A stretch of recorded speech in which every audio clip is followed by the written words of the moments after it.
Hello, and thanks for joining us on this month's edition of Inversant Insights. So, today's a big deal. Tell us, where are you joining us from today? Let us know in the comments. And if you're watching the replay, make sure to add the hashtag replay to your comment. I'm Heidi Hancock, CEO of Inversant, and I'm joining from Boston with a panel that's everywhere from DC to Minneapolis. So we are definitely covering the US today.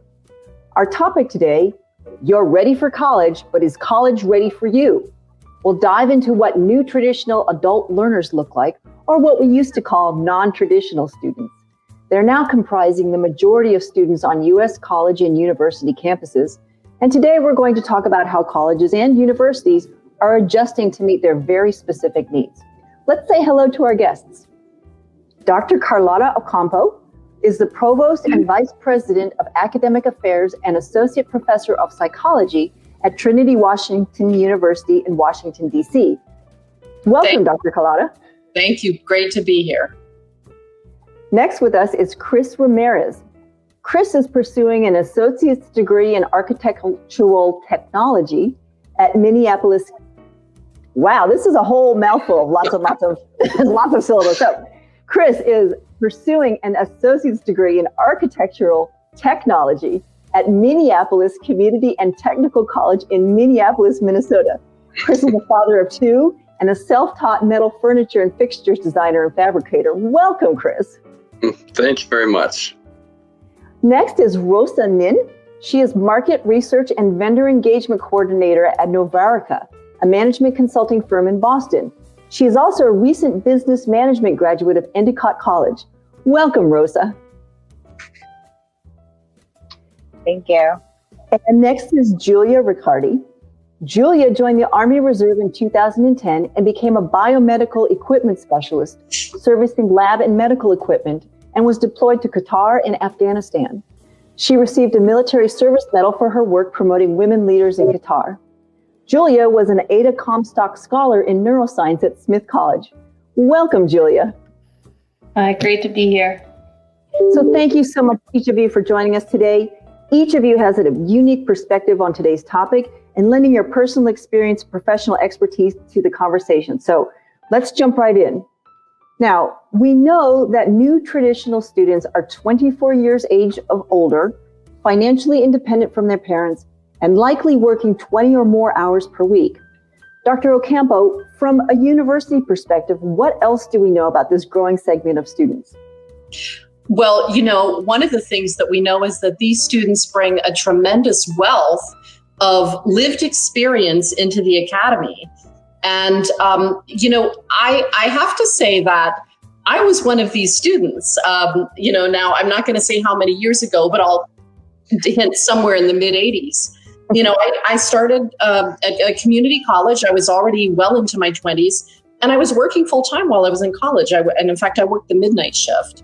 And, here I am with a PhD in neuropsychology and the provost of a very, elite and of course, is always elite to me, well-established institution of higher education, which really says to me that with the proper supports, students can go anywhere and do anything. So the students that we see, Chris was earlier stating that we were referencing that his daughter and he are both in college at the same time. And he's like, I'm not used to thinking like that. We have a lot of sibling of mother, daughter and parent-child pairings at Trinity going to school at the same time. And, it's kind of learning how to make sure that education is accessible to all students along their pathway, no matter where they're coming from. And my perspective is that in order to have a really strong democracy, education must be available to everyone. That this is a paramount principle, that we take, that I pretty much wake up to every day. And so my job is to make sure that all students are able to access the very highest quality education that they possibly can and achieve, their dreams, whatever they are, whether it's, moving up on a job they already have or moving into a completely different career field or from one life stage to the next. many, of our students, I just, you say the new traditional student, and I really think of them as just our students. We're here to focus on each and every student and make sure that she or he is able to self-actualize holistically and meet their educational goals where they are. And that is a big shift in higher ed. But it's what I think there is no more important work at this time. Thank you. That is an interesting thing to hear. And if you can imagine, I'm sure we're going to hear some stories today about juggling your children's college careers along at the same time as with your own. Just out of curiosity, Dr. Ocampo, how many families do you have enrolled at the same institution? Do you encounter several parent-child combinations? Yeah, that is. We did a profile a few years ago in our Trinity magazine about some sibling parent mother. I keep saying siblings, parent-child. We have a lot of siblings too, but a lot of the parent-child pairings. And I would say that it's not rare that we have a mother and a daughter. Usually, we're a historically women's college. We do enroll some men in the graduate and professional programs. But, we very often see this, it's a family affair. And, oftentimes they're both the first in their families to go to college, simultaneously. And kind of supporting that dynamic is very special. And I think that the key is that, higher education really is a key to mobility.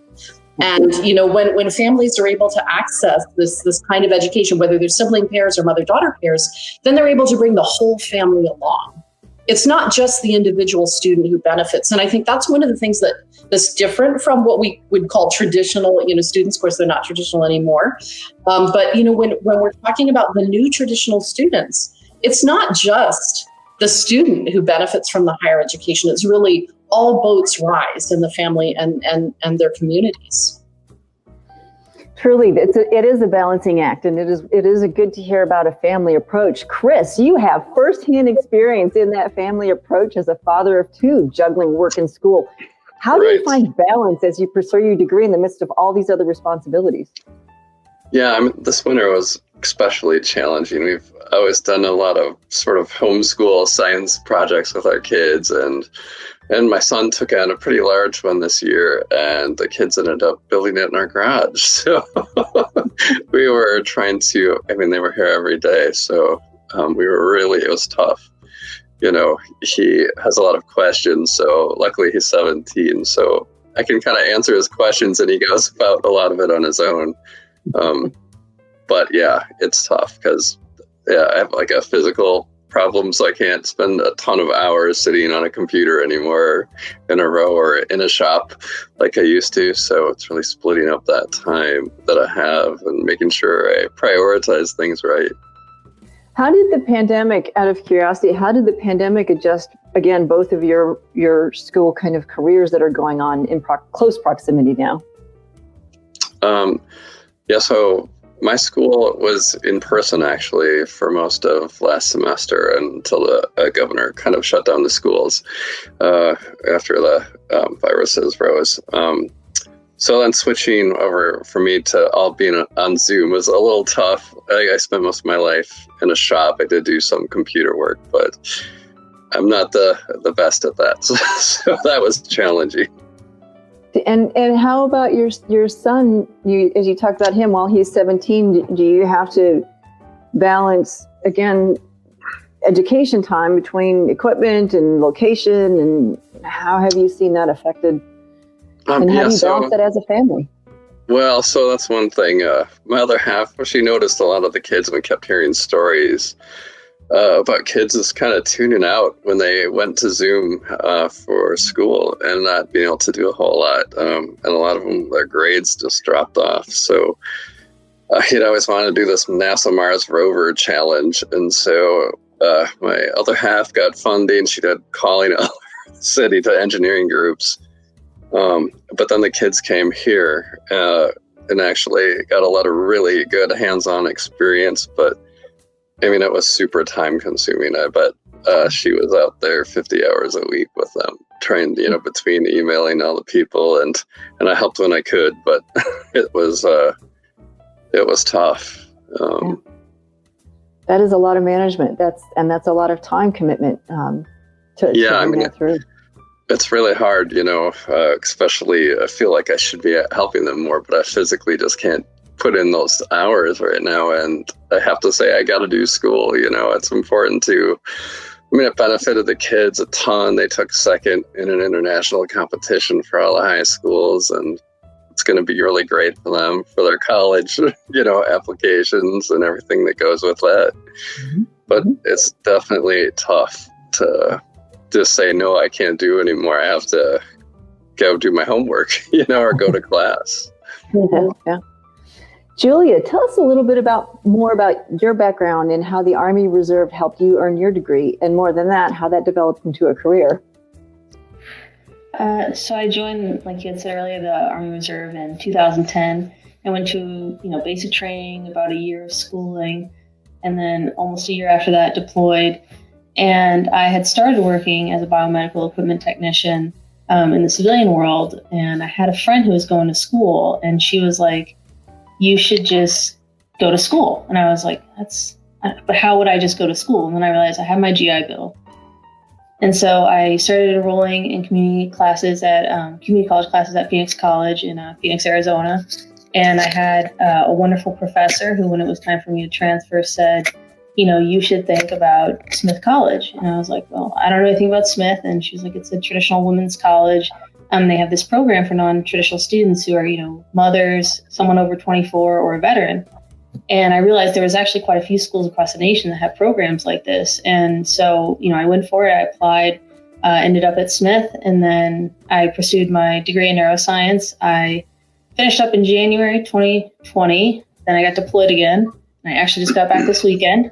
And so it's just been a ride. And now I'm looking into moving into more lab medical device work in the civilian career. So kind of entering it again, but at a different level. And it's been just kind of a wild ride to just see how, like, having that degree and having that experience has really been impressive to potential employers compared to whenever I was like, oh, I've just worked some years. So I've been really, happy that, like, the hard work is paid off, but also, like, seeing that, like, these hard skills I got from the military can be combined with these more academic and soft skills that you learn, in school, presenting and just working with, your fellow students and things like that. Mm-hmm. Well, welcome home, and thank you. It sounds like to be deployed in January 2020. Talk about timing. And then coming home, how did that affect the different things that you were doing? And again, what is it like now coming home? Is this your first return?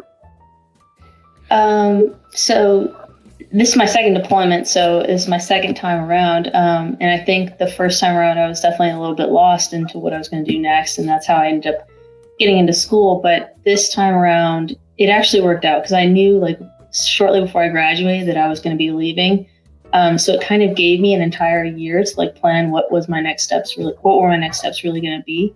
But it was challenging because, again, during the pandemic, it affected us over there. Things were shut down as well. Like, the gyms weren't open, or little shops weren't open, or things like that. So it was similar but different. I think, part of that non-traditional experience is, like, I'm experiencing something that I know that my family at home isn't experiencing while we're still together going through a pandemic. And I think that's, as a non-traditional student, is a lot of times the difference between you and the younger students is, like, just the life experience and things that you've gone through that give you a different perspective. So I feel like this is just going to be a theme in my life at this point.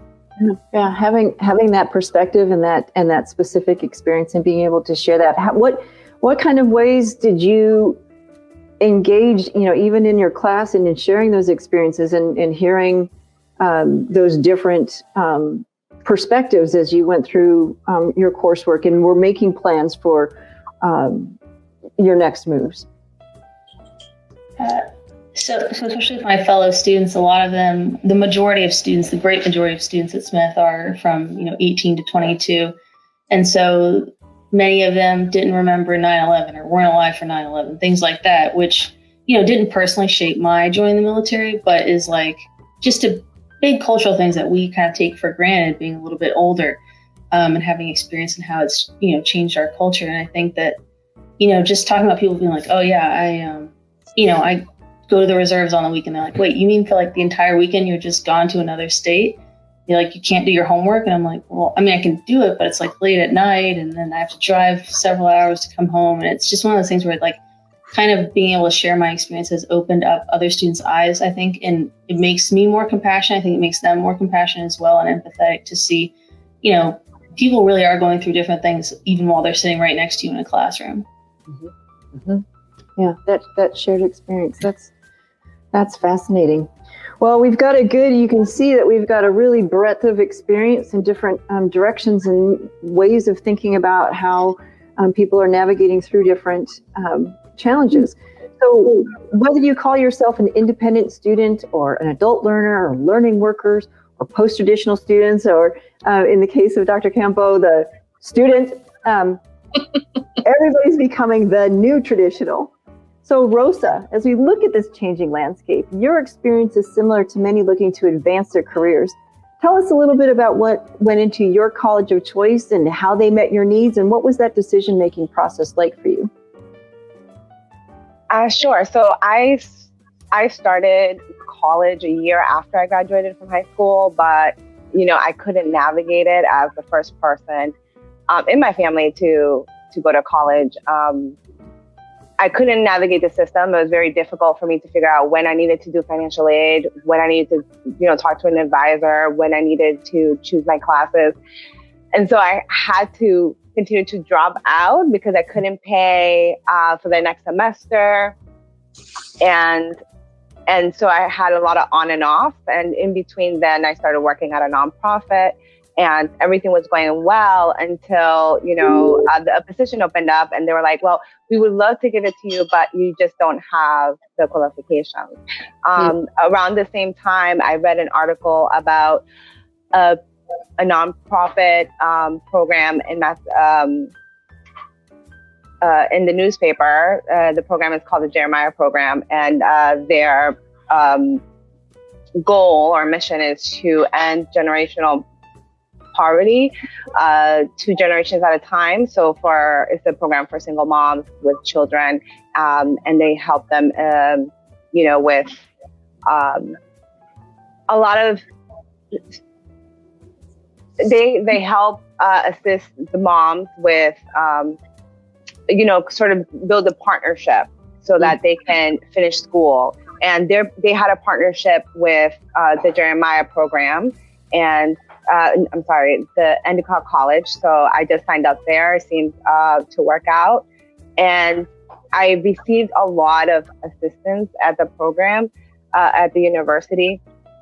I was able to have access to an advisor who I could email, and I would, receive a response right away.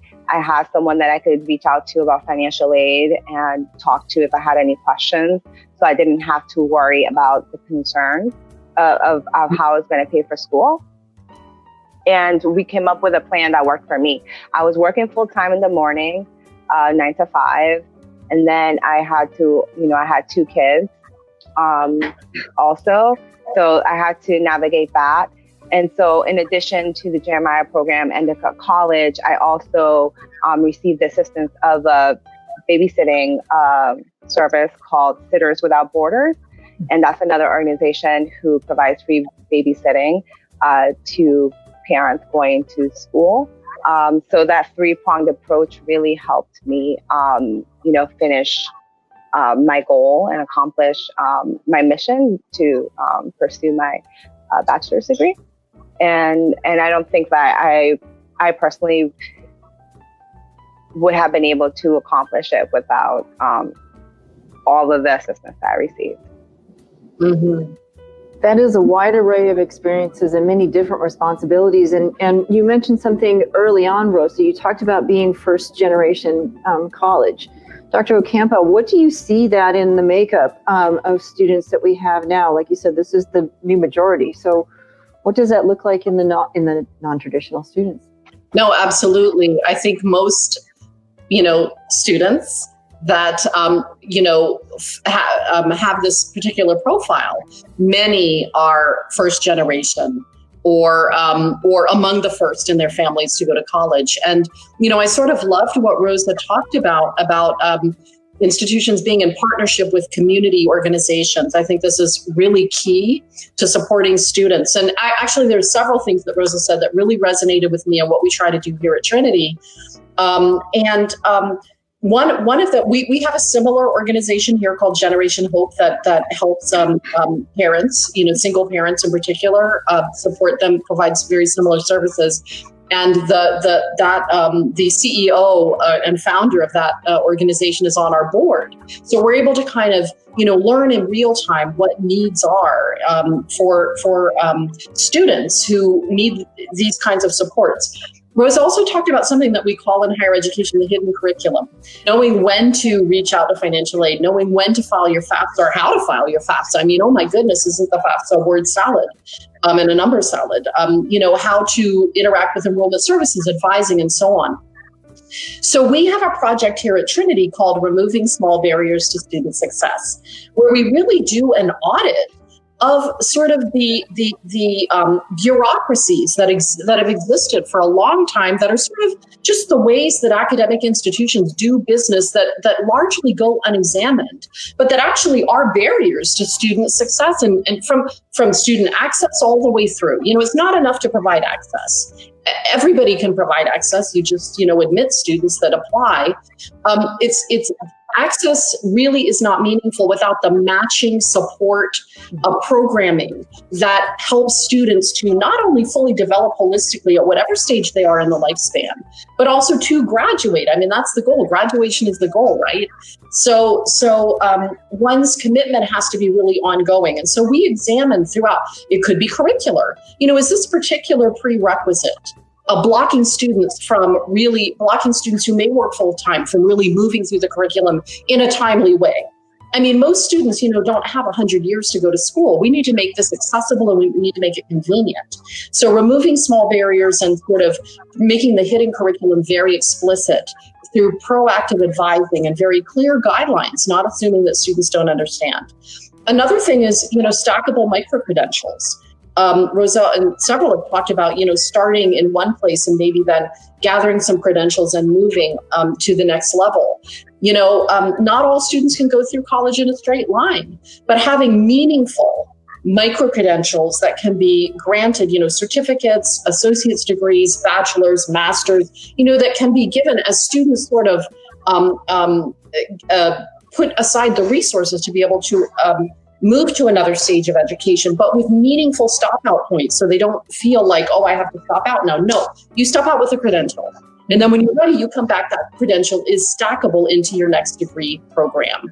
And the third thing is offering the services to the students where they are.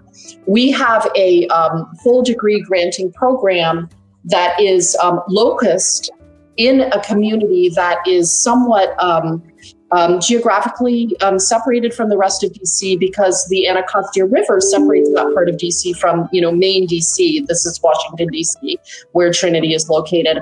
And students, in order to come to main campus, they might have to take, 2 buses and a train.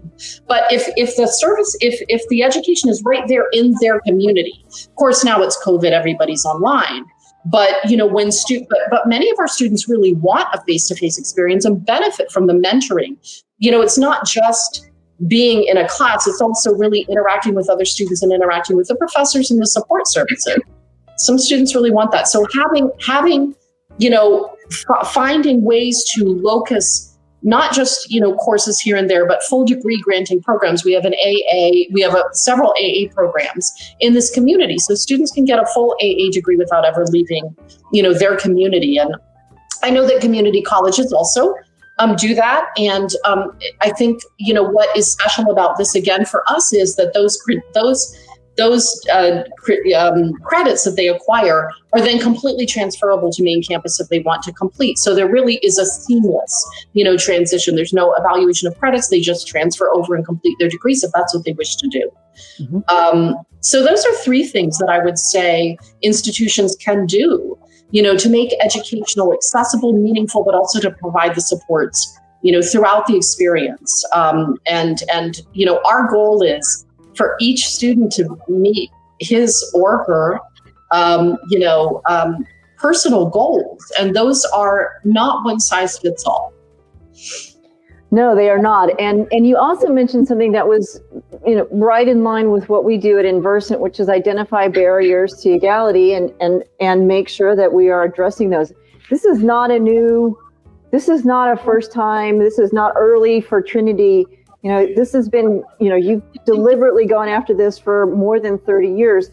Dr. Campbell, what do you see in the field? I mean, clearly you have a process that was working. We were talking right before the show came on that talking about a paradigm shift. Well, the paradigm shifted for you, so it's no longer a shift. That's right. But what do you see now as a field of different things that are coming on, especially now, even as the pandemic has really focused on some of those systemic barriers? Absolutely. I alluded previously to the idea that, there's kind of a big push, and, nothing wrong with this. It's great for more diversity, however you want to define that in admissions, and, where we have more, slots available. And that's great, but that's not enough. Okay. Once students from a variety of different kinds of backgrounds and at a variety of different kinds of points in their lives are on campus, they have to be, whether virtually or physically on campus, they have to be able to they have to feel welcome. They have to feel at home. They have to know that they belong here.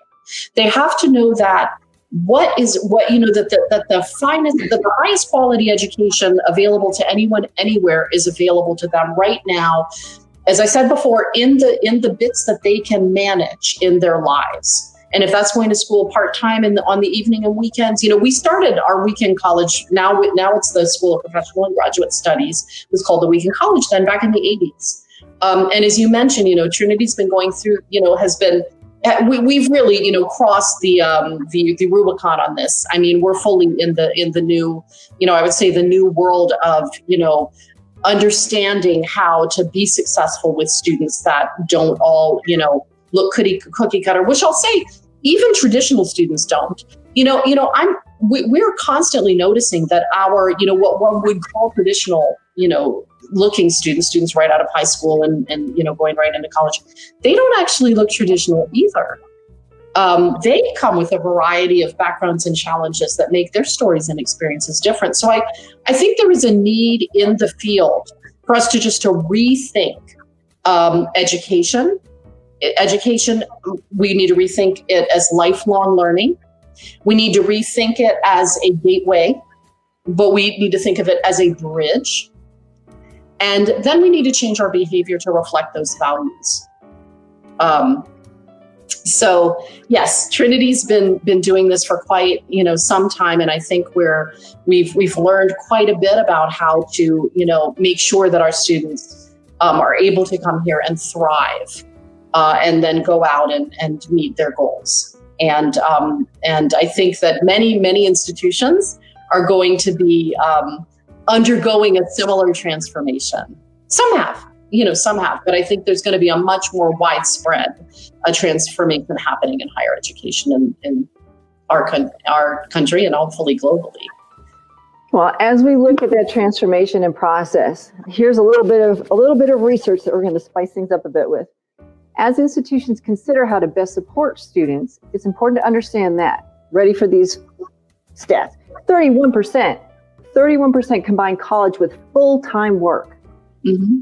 34% are working full-time. And no surprise here on our thing, but they're more likely to be women than men. So Chris, Julia, Rosa, given your experience, do you feel that students are getting what they need to succeed? So we'll start with Chris. Oh yeah, our school's been really great. I have 3 different professors, and they're really helpful. If I, have at first I had a few issues getting used to how they navigate through all the classes and grading and assignments, but all you have to do is ask, and they help out. So it's been good in that way.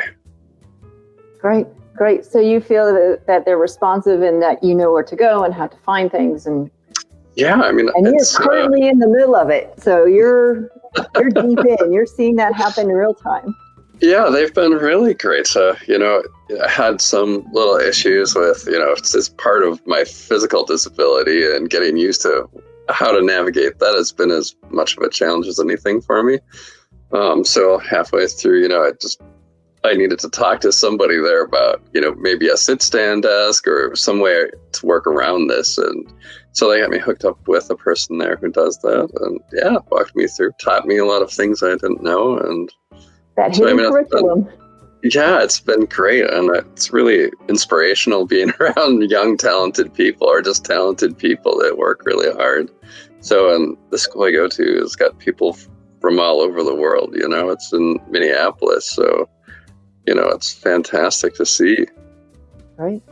So Rosa, you as a recent graduate, how did you find your experience, and how did you see the transition and the changing focus for institutions, and how did that affect you? Well, comparing it to my first experience, going to UMass Boston and to Fisher College after that, and then ending up at Endicott College, it was like night and day. Because I felt like my advisor and the dean, the head of the school, it was a top-down approach where they, express to the professors that, these are parents. They have full-time jobs. They have a lot of things that they're juggling. So just having everyone around know that we are non-traditional adult learners is helped set the tone for the courses and the classes, and it made it a little bit easier to approach the professors or the advisor when you had an issue, when you had a question, because there wasn't an understanding that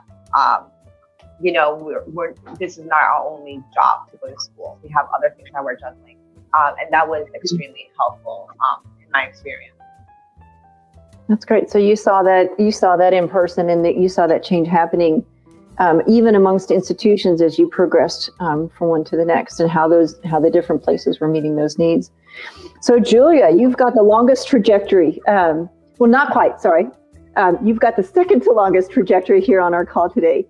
What kind of things have you seen over that time frame, and how things have changed, and how do you see different needs being met from your perspective?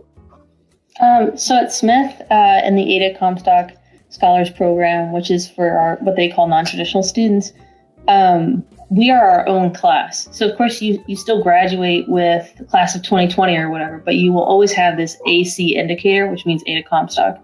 So you're part of a cohort when you join the college, and you have your own orientation, which takes place at the same time as the traditional students, and many things you do together. But there are many events that are specific to us to help us kind of get that hidden curriculum of what it's going to be like to go to a school where 5% of the students are 18 to 22, and how do we access those resources that we may not even know exist. We also have our own dean. Our dean was also a dean of another class, but she knew everybody's name. She knew all of our situations. And like I had a time where I had to be gone for 3 weeks with the Army in the middle of the semester. Fortunately, one of them was spring break. I mean, not fortunately for me, but I guess fortunately for my schoolwork. And so, of course, I reached out to my professors directly, but I had the full support of my dean to help me, figure out how to navigate the semester. And I ended up taking a reduced course load, which made me have to extend a semester. But it was one of those things where the college supported me all the way. Even with financial aid in an extra semester, I was completely supported. And I think that's important for schools to say, if we're committed to bringing all these students who are not 18 to 22 to our campus, we need to be committed to helping them feel just as much of a part of the campus, just as much entitled to all the resources as the other students. Because I think, many talented students come from high school now, and they're ready to go, and they understand, like, this is how you game the system to do college and things. And so much of the landscape has changed even since I graduated from high school. So I think it's really important for institutions to look at, if you want these kind of students on your campus, you need to really address the needs of those types of students. Mm-hmm. So it sounds like if you have that identity created for you as a cohort, you had a dean, you were very clearly identified with a you could identify with the group. We have a comment from Carol who talks about the sense of belonging, and some of that has to do with identity coming in there. So being so important to the success. So it's great to hear that particular perspective coming too from your experience, Julia. All right, Dr. Ocampo, are you ready? So you have identified that you personally were a non-traditional student when you went through school, and then you have brought that personal experience to bear in your work moving forward. So, with the most kind of perspective over historical time, how would you talk about your experience and what things you have seen that have changed in your work over that kind of time? Thank you. I really bring my own experience, which I think into thinking about problems and problem solving and figuring out ways to make students' pathways easier while still maintaining academic integrity, because all of this is about making sure that students get a world-class education. That has not changed. However, what are the access points that we can create for students to step into this world-class education? And I often meet students who say, well, I'm not sure, I've been out of school for so long, I don't know.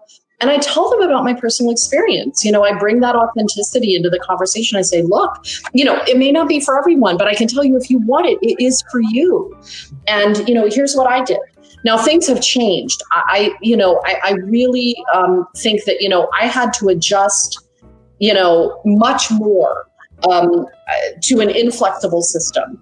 What we try to do is to create maximum flexibility for our students, so that we can offer, a variety of different kinds of course formats, course schedules, academic plans. We really get into, when we're doing proactive advising, into, individual students and what their needs are, and how we can, make sure that they can complete what their goals are within a time frame that's reasonable, and always keeping an eye on cost. Higher education is tremendously expensive. I don't think I'm, telling any tales out of school, but we're always looking at ways to assist students, either by, again, I said something about, really looking at students' academic plans and what prerequisites might be. Sometimes having to take prerequisites can make it so that students, cannot complete a program in time if they are not able to go to school full time and, not have all these other responsibilities. So it's really looking at, like, what is necessary in the curriculum? Could we make these courses co-requisites? Do they really need to be, does this sequence need to happen in this way? Like, what is really in the best interest of the student? And also in some of the materials that you provided, you talked about open access resources. And I talked about one of our programs, delivered at an alternate site. And actually in our School of Professional Studies, we do this too. And even in many of our traditional classes, we have a librarian that we have engaged, a university librarian that we've engaged to really work with our instructional designers and with the academic programs to make sure that we can find high quality open access resources that students can use. These are the kinds of things that, when you're supporting, a variety of different kinds of students, you always have to be doing the full 360, kind of landscape, because I can guarantee you that every single day you're going to hear about a new situation you never considered before. Mm-hmm. And the key is to be able to really get in there and problem solve around how can we best support this student to meet her goals. It's unacceptable to me to just say, no, we can't do it. We can't figure out how to solve your problem. There is always a solution. There's always a solution. Students often, sometimes the continuing, students, the new, traditionals that come in and they say, well, I just feel like, it's taken so long and it's going to take so long and I'm just, off track with my life. No, you're not. Everybody's life is exactly what it's supposed to be. And we're going to figure out how to make sure that you can, meet your goals at the pace and given the resources that you can bring and that we can contribute, So I just think, for me, because of my, I guess, personal experience as well, there's just no greater work. I feel so privileged to be able to come, to it beyond my wildest dreams and expectations, to be able to come to a job where every day I really feel like I can make a difference for an individual human being. Mm-hmm. Just very committed to the idea that education as I mentioned before, is the key, to a strong democracy, but also to, community advancement as well as personal well-being. So I hear, as I look across our screen and I see our folks who are here today, we are all pioneers. In one sense or another, we are forging this path. We are taking those machetes. We are cutting the way for us.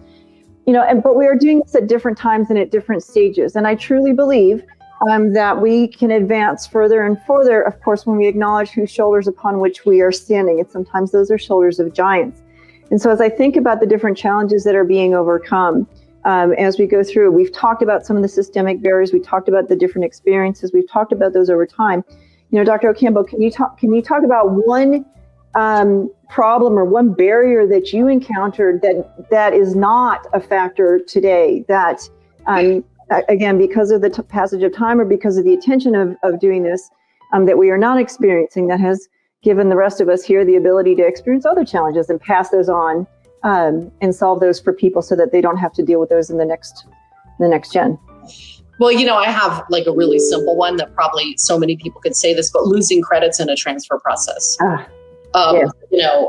I lost, I don't know, a year or maybe of accumulated credits. I don't know, maybe it wasn't a year, maybe, but anyway, significant number. So I think that, one of the things that, again, we do is we have reached out to many, local community colleges and different credit granting organizations to make sure that we have articulation agreements in place so that, students don't lose credits when they come here. Now, obviously, we have to do that very carefully to make sure that that students are meeting the program requirements with academic integrity.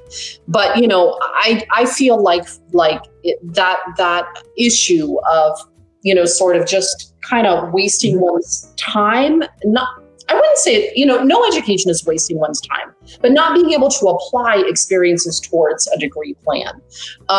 You mentioned credit for prior learning experience. So if there really is, no other way to transfer credit, guess what? We have, Trinity Experiential Lifelong Learning. You can enroll in that and you can learn how to potentially receive credit for your life experiences. So I think one of the things that I'm always thinking about is, again, how to, speed time to completion while maintaining academic integrity, but also figuring out ways that students can receive credit for all of their life experiences.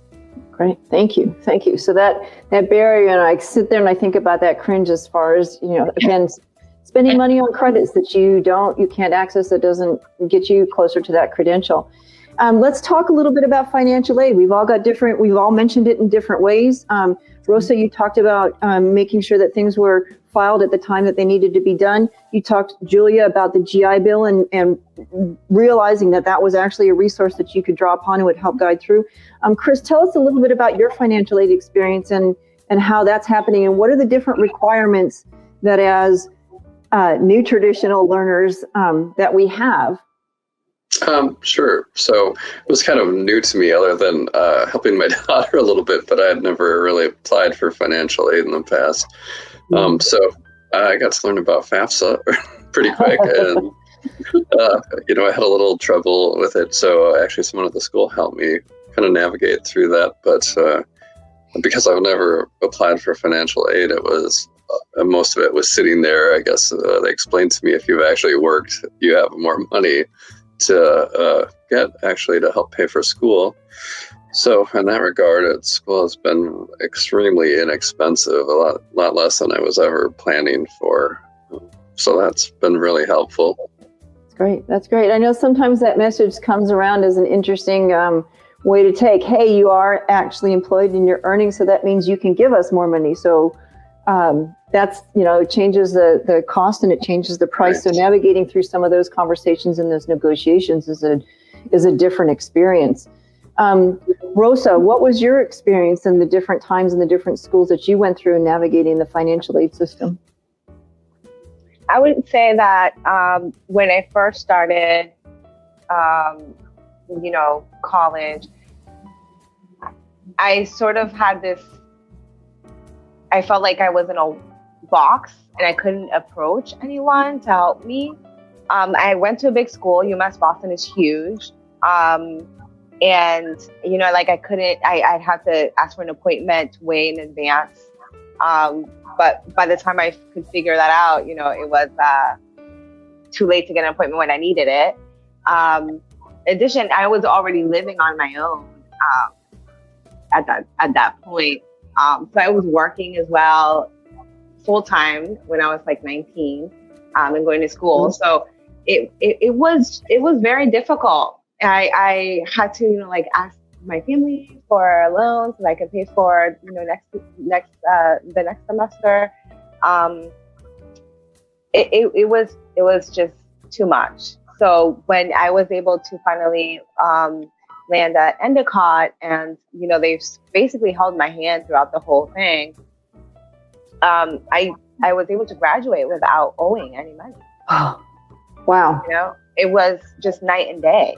I didn't have to worry about, you know, not being able to register for the next semester.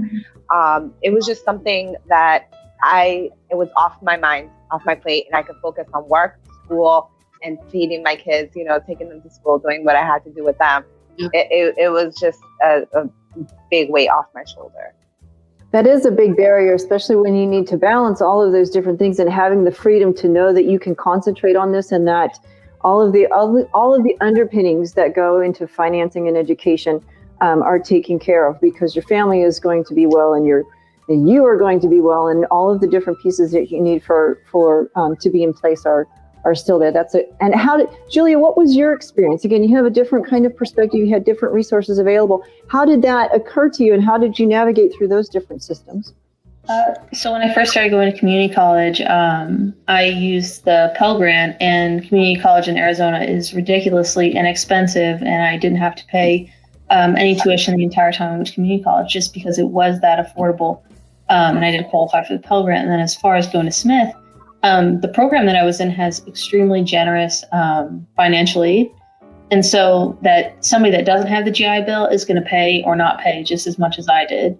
And so I think that's, you know, really important, that the money that you can bring to the institution shouldn't mean a different level of access. And I think that, you know, my school made the education extremely affordable. And like Rosa said, I was able to graduate also with no debt, and my school is incredibly expensive if you're paying the price tag. So I'm very fortunate, and I'm very grateful for all the financial aid resources that they do have.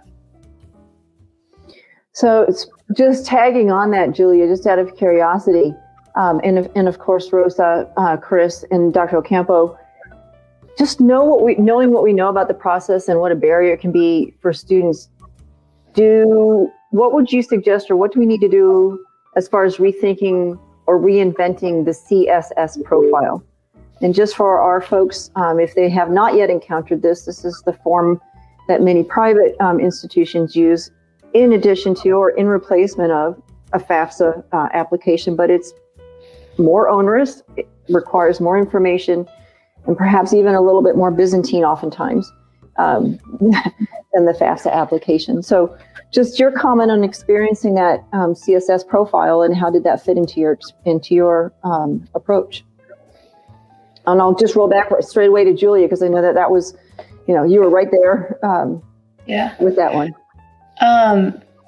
So for me, it was a lengthy process, because, you know, I had some money, and then like in the reserves, you don't always make the same amount of money every year, because sometimes you have to do something for 2 months, or you miss a few weekends. And so just like all these very specific questions, how much do you make monthly, or what's this and what's that? And I think it's difficult, because I think there should be a more holistic, or not just holistic, but a longer term view. So perhaps somebody who has 2 kids took on a second job and was able to make a lot of money, or more money, to be able to save for some college. But then you're saying, well, that's how much money you make, so that's how much you're going to be able to continue to afford to contribute. But you didn't see the 4 years prior to that.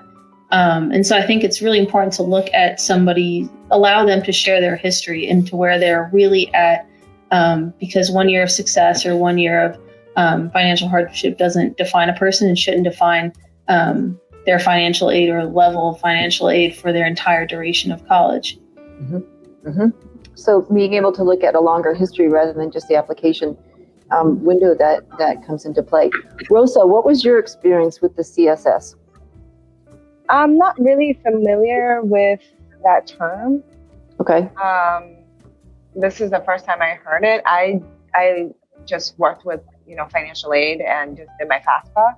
I'm not familiar at all with what CSS stands for. Okay. Thank you. And Chris, you've got something wonderful to look forward to. Or possibly encountering.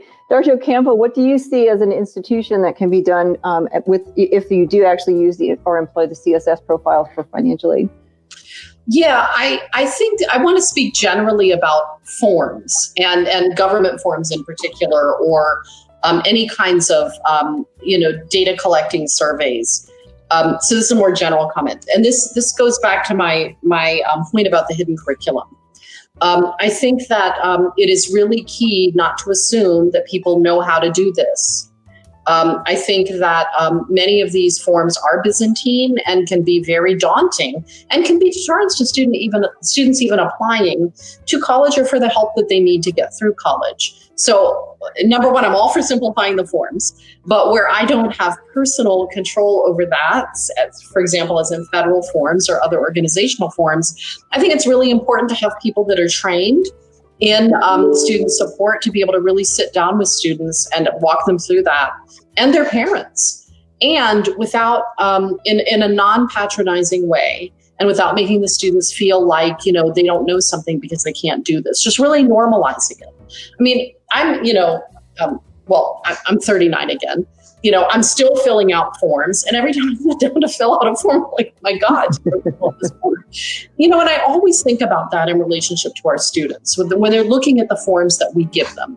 So my thing, at Trinity is number one, simplify everything. Don't make people fill out things in triplicate. Only ask about things that we absolutely need. And where we don't have control over external forms, have somebody available to sit down and help students do that. But normalizing that, making sure that students understand, look, everybody needs this help. Mm-hmm. Mm-hmm. So, all right, here's the call to action, guys. I want from everybody's perspective. So as we understand policies and programs with a new traditional student lens is going to be important for increasing, or it is essential for increasing college access, success, and equity in higher education. What is your call to us as a community of how we can push for positive change while continuing to support students in and through college?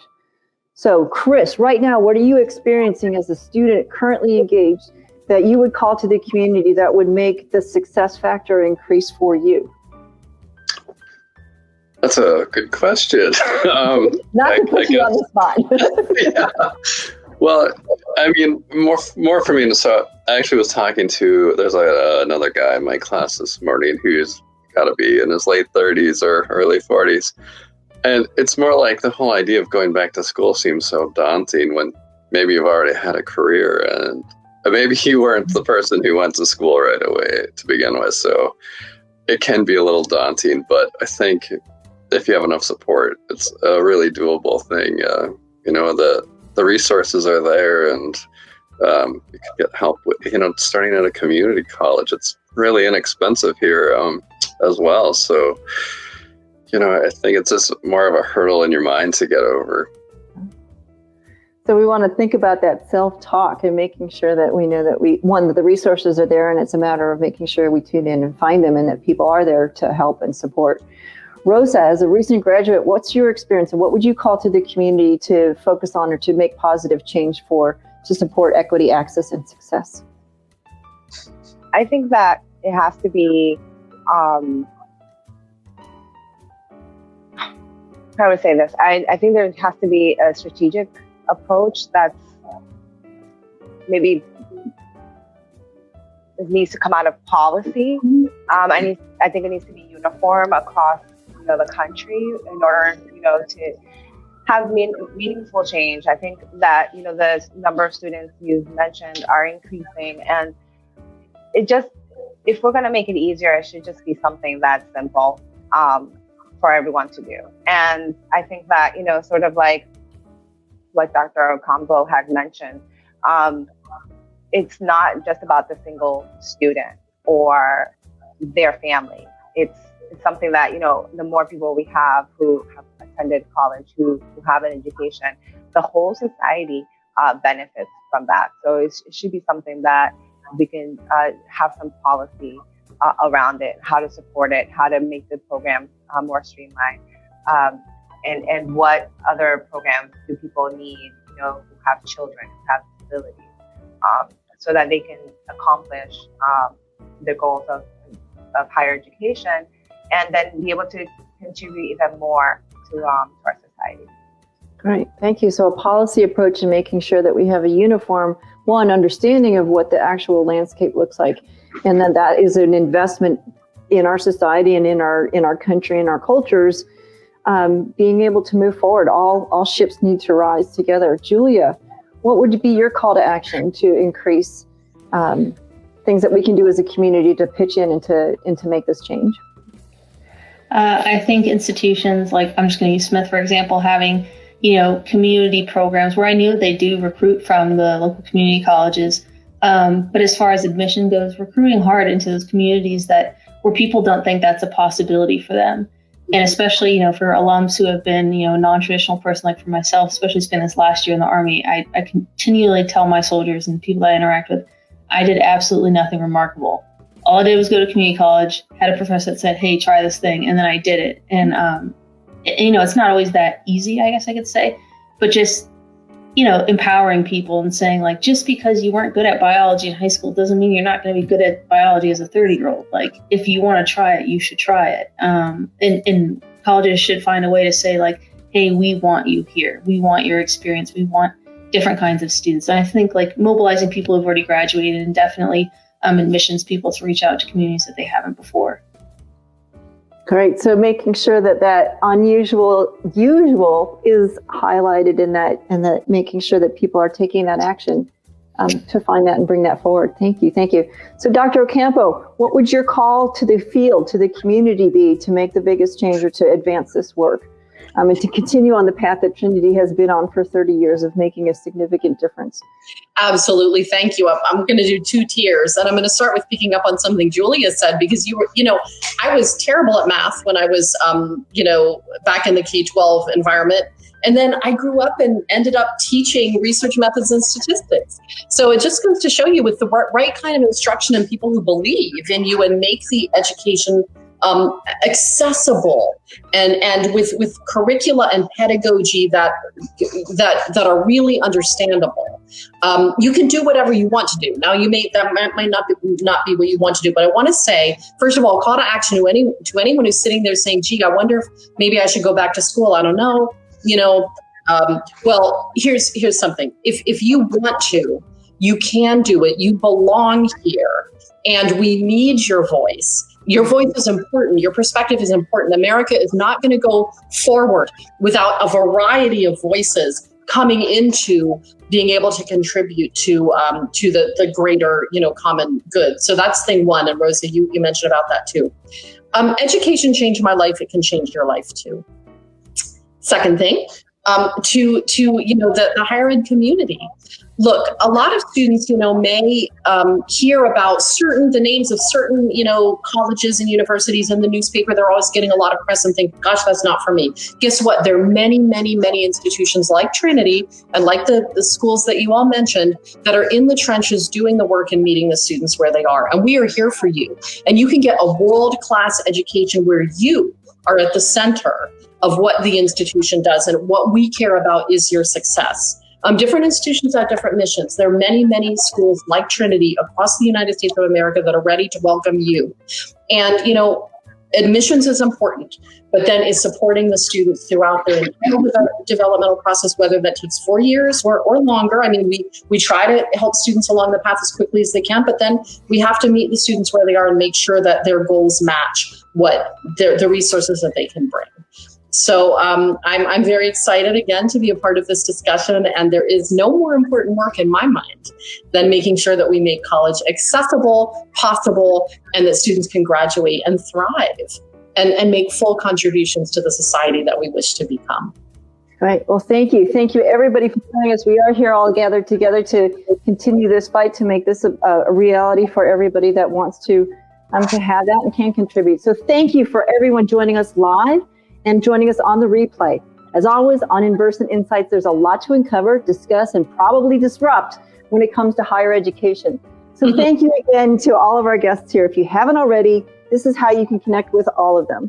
Dr. Ocampo, share with us how we can find and connect with you. You can go to Trinity's website, www.trinitydc.edu, and you can click on any link that has my face on it. So that's probably the easiest way. You can also, put my name in the search bar, Carlota Ocampo, and my email will pop up. Thank you. Chris, how would people get connected with you? Probably just through my email is the best, chrisaftonmn@gmail. Thank you. And Rosa, how would people find you online? Probably through LinkedIn is the best route. And that's Rosa Nin, N-I-N.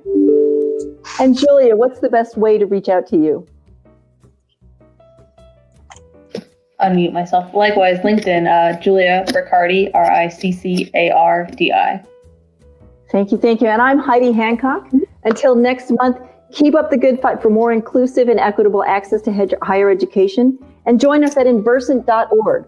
We're going to see you again soon. Take care. Thank you so much.